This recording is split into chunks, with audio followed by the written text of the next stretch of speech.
नमस्कार। नमस्कार दोस्तों, मैं एक साथ चंद्रशेखर उगले आपका अपने Shani share market YouTube channel स्वागत करता हूँ। हम देखेंगे बैंक निफ्टी का वीकली एनालिसिस। निफ्टी का ऑलरेडी पोस्ट किया हुआ है।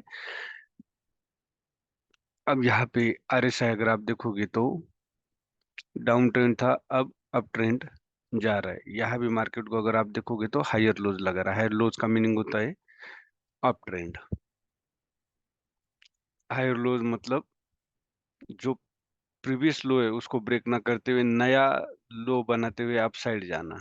प्रीवियस लो को ब्रेक ना करते हुए नया लोज बनाते हुए जाना, उसको बोलते हैं हायर लोज। जो प्रीवियस लो है उसके ऊपर जो बनता है वो हायर लोज। अब यहाँ देखोगे तो एक हेड एंड शोल्डर पैटर्न बना है। निफ्टी लाइफ टाइम हाई बनाते हुए अप साइड जा रही है, लेकिन उसमें कोई ज्यादा मूवमेंट नहीं है। उस तरह बैंक निफ्टी का जो प्रीवियस लाइफ टाइम हाई है 48,600 का, 48,630, वो उसकी तरफ जा रहा है, लेकिन बहुत धीरे धीरे जा रहा है।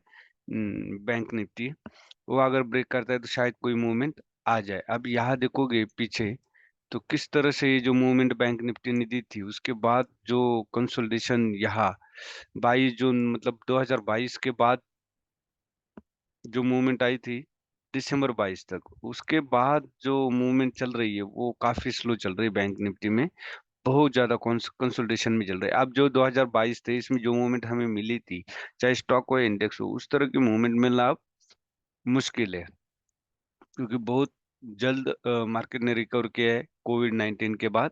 और अगर स्टॉक भी देखोगे आप तो मोस्ट ऑफ द स्टॉक ने 300-400% से ज्यादा रिटर्न्स जनरेट किए।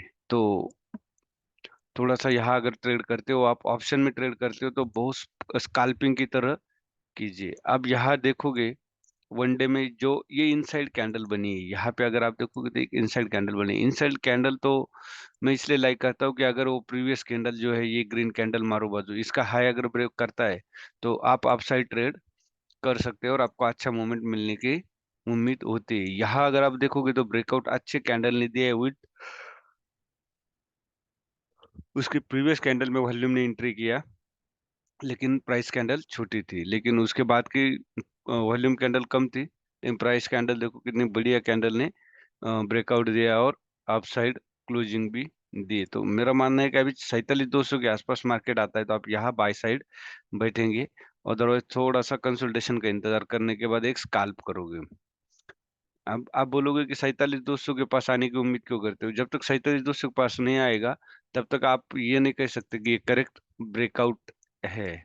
तो ये कहीं से भी वापस आ सकता है, तो थोड़ा सा संभल के ट्रेड करना है। हमेशा डिमांड जोन के पास ही ट्रेड करना है। अब 47,200 के पास आता है तो ये करेक्ट एक पुल बैक होगा, जिसको करेक्शन भी बोल सकते हैं हम। तो ये करेक्शन से जब ये अपसाइड मूवमेंट देगा तो उसमें स्पीड अच्छा होगा। जो ऑप्शन ट्रेडर्स है, उनके बायर्स है, उनके लिए बहुत ही बढ़िया रहेगा। अब ये एक बना है 47,750। 47,750 अगर ये ब्रेक करता है तो आप डाउ साइड ट्रेड कर सकते हैं। आवरली में आरएसआई देखो ओवरबॉट को टच करते हुए थोड़ा सा नीचे आ रहा है, तो ये आरएसआई एडजस्ट होने के लिए यहाँ पे आ सकता है। हेड एंड शोल्डर पैटर्न है, मेरा फेवरेट पैटर्न है।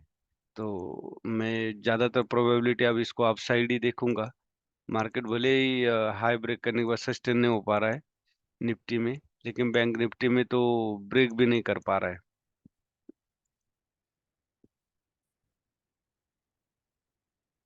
ये हो गया। अब हम 15 मिनट में देखेंगे कि हमें क्या पैटर्न नजर आता है। 15 मिनट में अगर आप देखोगे तो ये एम पैटर्न भी बन सकता है। आप यहाँ देखोगे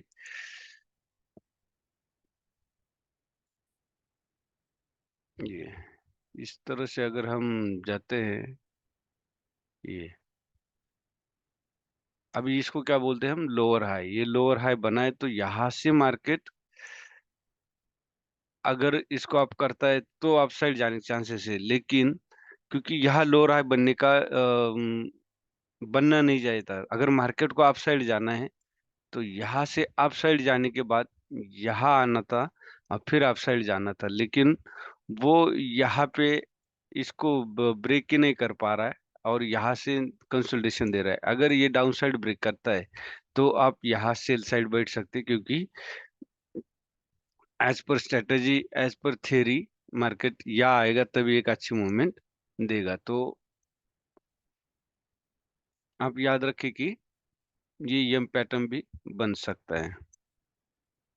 यही था बैंक निफ्टी का। अब अगर आपको बैंक निफ्टी या निफ्टी का कोई स्टॉक लेना है, फिन निफ्टी का, तो आप इंडेक्स को जरूर देखें। इंडेक्स जैसे निफ्टी का टॉप में है, तो आप थोड़ा सा स्टॉक को अवॉइड करें। और अगर लेना ही है तो थोड़ा सा, अगर निफ्टी करेक्शन देगी तो आप जरूर एंट्री करें, लेकिन स्टॉक भी करेक्शन जोन में होना चाहिए। चलते ट्रेंड में ब्रेकआउट स्टॉक से और ब्रेकआउट इंडेक्स से थोड़ा सा दूर रहे, क्योंकि बार बार फेल हो रहा है। ये था हमारा बैंक निफ्टी का वीकली एनालिसिस। वीडियो अच्छा लगे तो लाइक, शेयर और सब्सक्राइब जरूर कीजिए। धन्यवाद। जय हिंद, जय भारत।